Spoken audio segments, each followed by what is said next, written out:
So today, starting with the doorbell.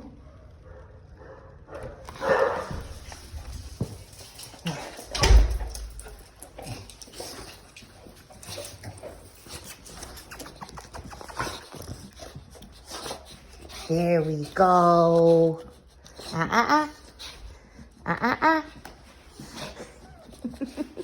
Good boy. Good boy. Free. Now we say hello. Hi, bud. Hello. Hi. Hi. Good job. Pop. I think this is the hardest thing for you to learn. Oh boy. Free! There we go. Today we are going to go on an outing. This is the first time he's going to go in my vehicle. First time we're going to be somewhere, to my knowledge, is brand new. Now this area is in his neighborhood, so there's a possibility that he's been there. But I have a feeling if he has, it's maybe only been, a few times. So it should be relatively novel for him, certainly more novel than the neighborhood. So this is the first time we've gone anywhere, and anytime we go somewhere new, the first thing that I'm going to focus on is that attention, right? So it's very normal the first couple of times we go on outings that our dogs kind of revert back as if they don't know anything, right? And that's because of generalization and the fact that dogs don't do that naturally, okay? When there's a new place, new distractions, right? Their brain kind of goes back to basics, back to default. And so anything that's kind of new for them, right, which is what's happened in the last month or so for him, isn't going to be his default, right? So what we need to do is kind of start back from the beginning, and stick to our very basic understanding of things, right? So the more that I get his attention, the better. And before we start our walk, I'm going to see how much of his basics, right, that warm up that we can get through. One, to make sure he's in his think and learn mindset before we start moving forward. Okay. The other reason, oh boy, there's some dogs over there. The other reason is because I want to see where his confidence level is at, right? Walter, yes. Good boy. Yes. Good boy, there's a sit. Very nice feet. Good boy, Walter.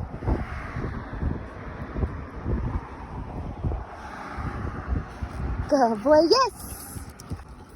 Up. Walter. Yes. Good boy. Sit. Up. Yes. Good boy. Oh, very nice. Go find it. Walter, yes. I didn't cue that DOWN. I'm going to wait for his refocus. And then I'm going to give him his next cue.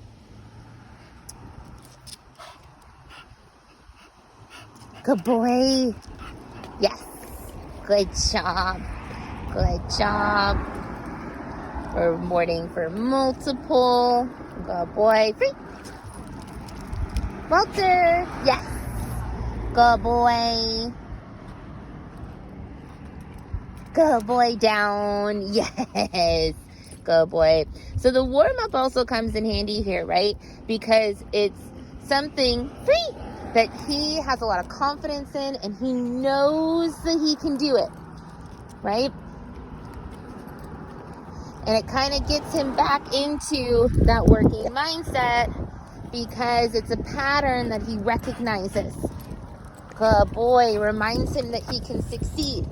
Now, same rules apply. If he goes in front of me, my feet stop. Good boy.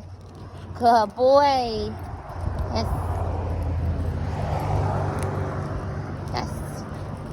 Now, what I find very interesting is the only other time I've seen him like this was that first couple of times that we went on walks in the neighborhood and we were on our way home.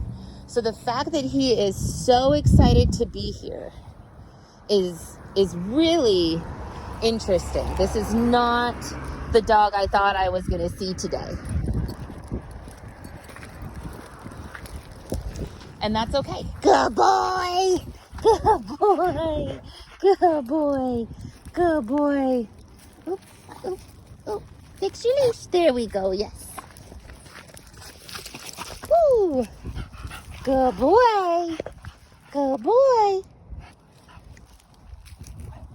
Now, if he goes too far ahead, good boy, starts to come back and then ends up turning back around before he comes back into loose leash walking position, it's okay at that point to take that extra slack in your lead.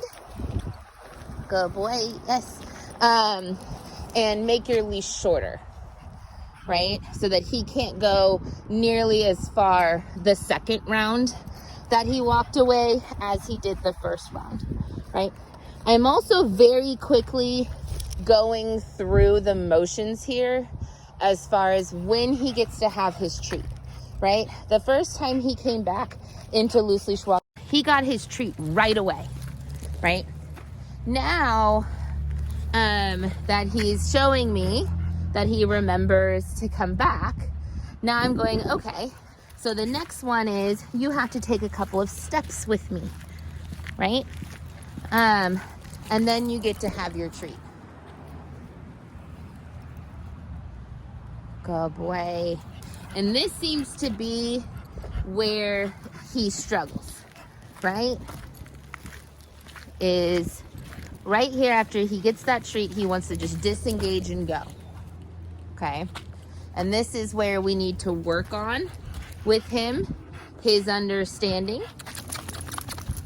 to where he needs to learn, and partially because we didn't get to work on this very much prior to this moment, right? Other than those few times we were on our way back home. Good boy! That if he goes in front of my feet, I stop. Good job. So even though he got his reward that he wanted, good boy, yes, right? That doesn't mean that he can just go be crazy. Yes. And so those times when he does stop himself when I stop, we want to make sure to reward that. Good boy. Good boy. Good boy. Good boy. Yes. Good boy. And this is why, one reason why going on out and about is so important. Because you don't know what kind of dog you're going to get. And if you want to know that your training is reliable, you need to do it in different spaces until no matter where you go, it's relatively reliable, right? Now there are different levels to this, right? I would say this area, I would consider it like a level 1. Yes, there are some distractions, yes, right? But there's not a ton of distractions all at once. We might see another dog, we might see another person. There's definitely some ducks here, right? So it is a distracting environment, but it's a low distracting environment that I put at my level 1 environments, right? There isn't any food, okay, unless someone's having a picnic, but the likelihood of running across an issue like someone walking around with turkey leg or barbecue that might drop right in front of him is really low. Okay, there isn't someone cooking out right here necessarily either, so that's going to help. Good boy, yes. Anytime, again, that he sniffs something, once he re-engages, good boy, then he gets a reward for re-engaging. Okay, good boy. So like right now, he's technically in loose leash walking zone, right? He's behind my toes. Yes, so he'll get a reward upon return. Good boy. And now we're starting to get a little slowdown. Not quite consistent yet, but he's starting to come back to it. Good boy.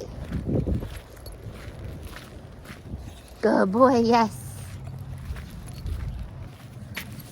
Nope, nope, nope. So technically there he did go behind me, but he still went in front. Good boy, which is why I'm not gonna give him a treat right away upon coming back. Good boy. Up, up, up, up, up, up, up, up, up. There he did it again. Where are you? There you are. There you are. Good boy. Good boy.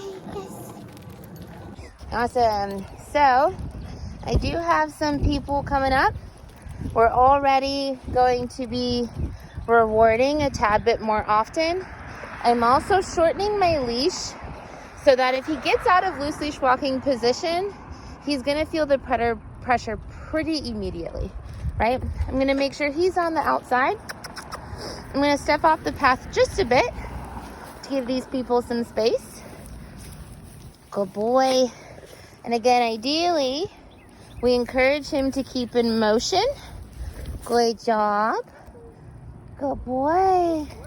Good boy. Yes. Good job. Good job. But the leash was not applying pressure. But again, I had it short enough that if he left the position, he would feel pressure. Okay. But the pressure was actually never applied there. He definitely was interested, right, in going towards the people, but he decided to stay engaged with me anyway. Now this is new. So what I'm going to do is I'm going to vibrate the harness. Yes, good boy, to kind of annoy him out of continuously applying that pressure. Good boy. Now, this could have been a response to something I can't see, okay? This could also be a response to the sound. There is kind of like a clicky noise over here. Okay, could be a response to the flags. It could be a response, yes, good boy, to all the traffic. I don't know which thing he's responding to, okay? So the only thing I can do right now is help him work through whatever response it is, right? I'm having a feeling it's the clicks. Now, if he stops applying pressure, I'm going to slowly release my leash, okay, to where it's only being held with one hand like normal. And I'm going to let him process without pressure. If he applies pressure again, I'm actually going to go backwards and create space. But right now, the leash is loose. So we're going to allow him to process through whatever this is. Good boy. I'm going to reward him right upon coming back, because whatever it is that's setting him off is intense, right? Here we go with that pressure. He's still, do you see his body, how he's leaning forward? If I release pressure right now, see how he took forward, right? So we only want to release that pressure if his body goes square. So I'm going to do my little pop, pop, pops and get him to come back. Good boy. And while I'm doing those pops, I am slowly taking steps backwards, right? So anytime that I'm applying pressure, I'm always creating space, going back to or towards an area that I know is not as triggering. Because the biggest thing we have to do when he's in a reactive and emotional state like that is get him out of that emotional threshold and outside of that circle. So right now there's no pressure, so I'm just going to allow him to process.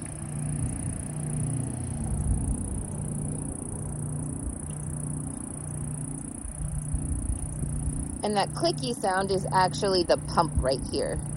It's very loud.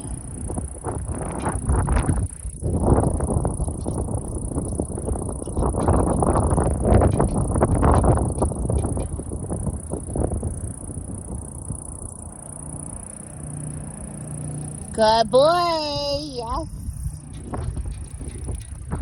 Good boy. Yes. You know, it might be those flags. I wonder if he's got an issue with flags. Do we not like flags? Are they scary? Scary things up in the sky gonna kill you? Yeah, they're not, I promise. But I understand that concept. He doesn't know what they are, right? Big scary things up in the sky that are moving. It's windy. No pressure in the leash right here. He's processing all the traffic.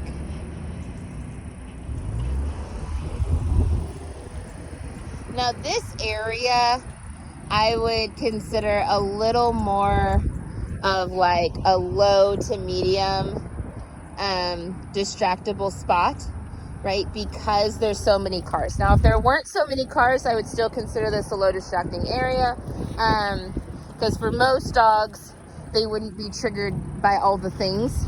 But with this many vehicles passing by, those are continual, right? Almost non-stopping things that he needs to process. As soon as one goes away, another one comes up. And that's what makes it harder, okay?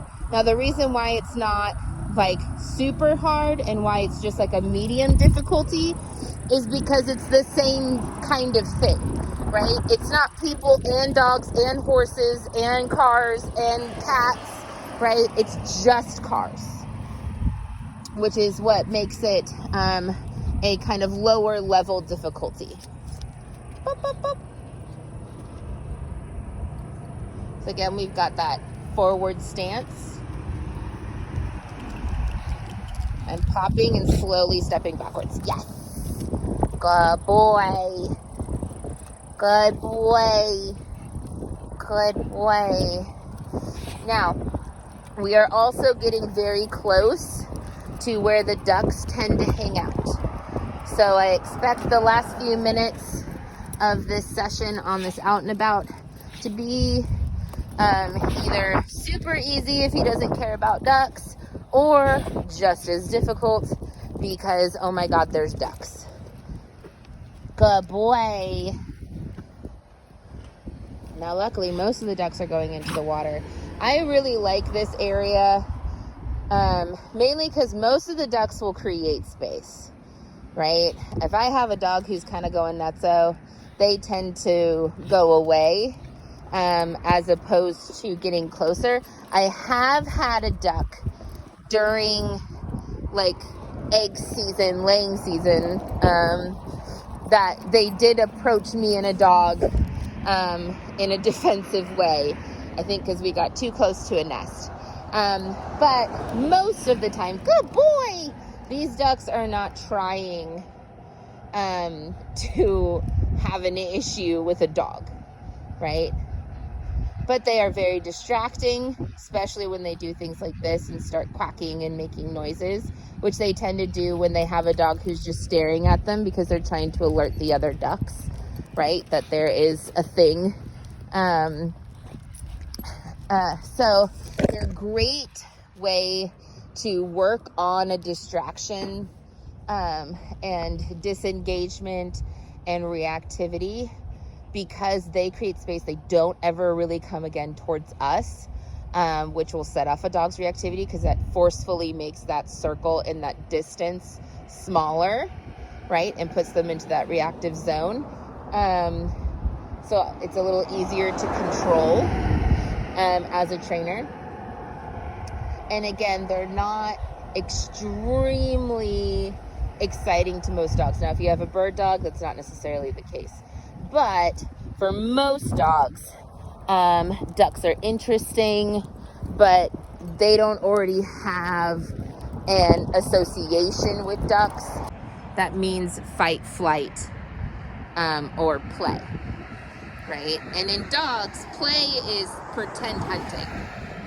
So again, some dogs will be set off by ducks because of the hunting aspect. But most pet dogs will not. Good boy. Good boy. Good job, bud. Yeah, you did so good.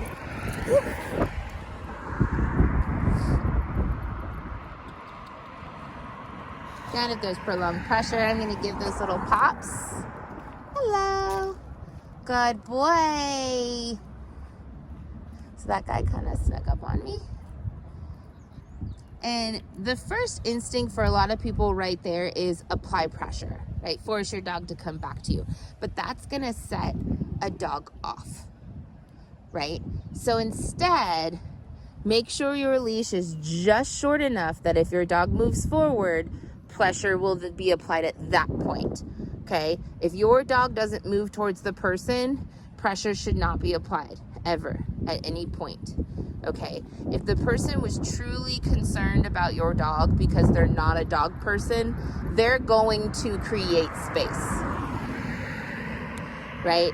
So if your dog is super friendly and happens to jump on a person who does something like that, well, you know what? They'll learn next time either to create space or it's not going to be a big deal for them because they're a dog person. Good boy. Good boy. Good boy. Yes. Good job. So I do just want to point out we're having the same issue with the car as we did with the house, right? And that is that kind of barn sour, right, idea that he knows already that's my car.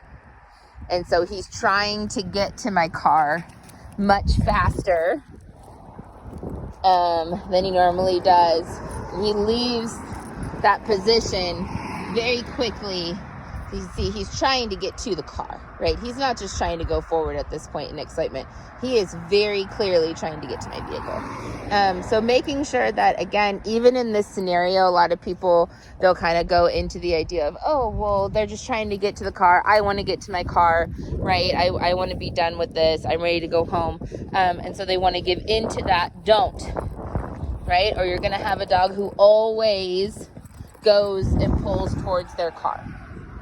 Right? Instead, we have to help them understand that even if we see the car, even if we see the house, right, that doesn't mean that you get to pull to these things. Good boy. Good boy. Good job. See, he's going right for the car. Ready? No.